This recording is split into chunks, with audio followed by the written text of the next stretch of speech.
Phil Collins guest stars on a zany episode of Miami Vice, which sounds like a recipe for disaster, but you know what? It's actually pretty good.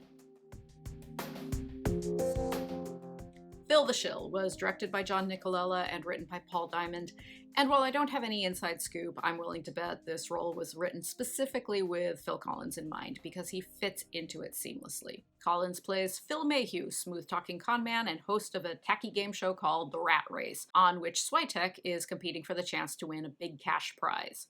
His fellow contestant is played by stand-up comic Emo Philips, who turns out to be in on the con with Phil.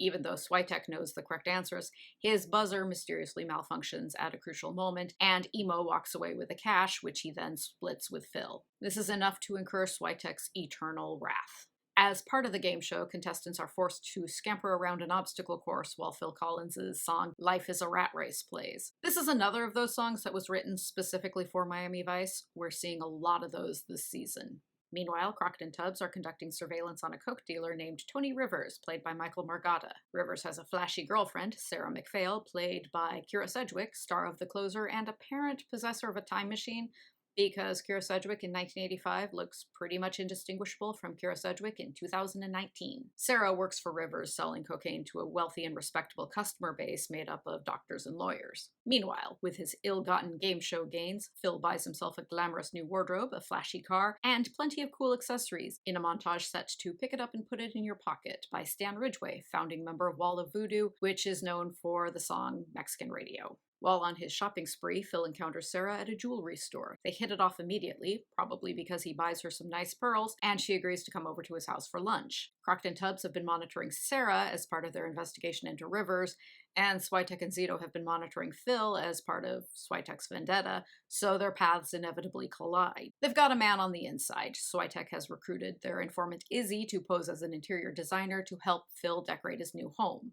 Game recognizes game, so Phil immediately identifies Izzy as a fellow scammer, but Izzy sells him on his ability to attract high-powered connections, and Phil lets him stick around. I can't tell what I like the most about Izzy's design scheme. Is it the hubcap stapled to the wall, or the penny farthing bicycle propped up against the second floor handrail? It's all pretty marvelously awful.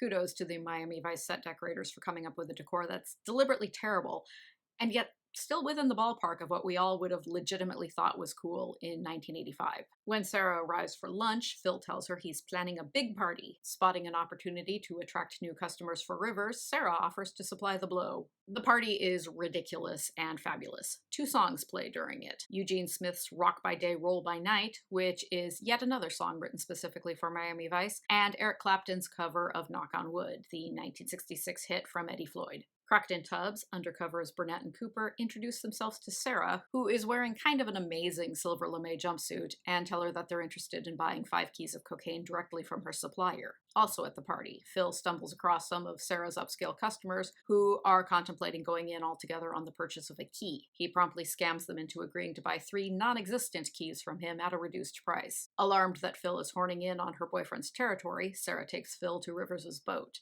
Phil explains that he's just a scam artist, but Rivers forces him to act as the middleman in both the 5-key deal with Tubbs and Crockett and the 3-key deal with Sarah's customers. Something most of you probably already know, but if you don't, it's a useful bit of trivia with which to impress your friends. A key is slang for kilogram, so that's 2.2 pounds of cocaine.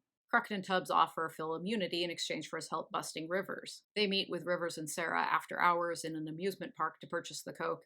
If there's anything I've learned from 80s television, it's that nothing good ever happens in an empty amusement park. A big shootout ensues, Rivers is killed, and Phil disappears with $75,000 in cash that he swindled out of Sarah's customers. Later, while channel surfing, Switek and Zito stumble across Phil's new gig. He's a televangelist / fraudulent faith healer with Sarah as his accomplice. It's heartwarming to see those 2 crazy, shady kids make it work.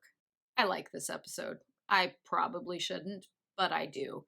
It's inessential, but it's cute. I find it mostly harmless. Phil Collins is surprisingly charming and fun, and he's a big reason why it works. There are zany elements, but they're incorporated smoothly into an otherwise serious case. It seems less self-consciously absurd than something like Season 1's Made for Each Other. It's lighter and frothier than much of the series, and would probably be a good introductory episode for anyone who's leery of televised violence.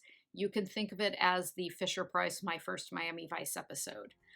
I'm giving this one 3 flamingos, which It's probably a little generous, but that's just the way I roll. Next time, we're going to look at another of the all-time classic episodes. Crockett will fall for a beautiful woman who just wants to rob and murder him. It's one of my all-time favorites, so I hope you'll join me. Have a great week. Goodbye.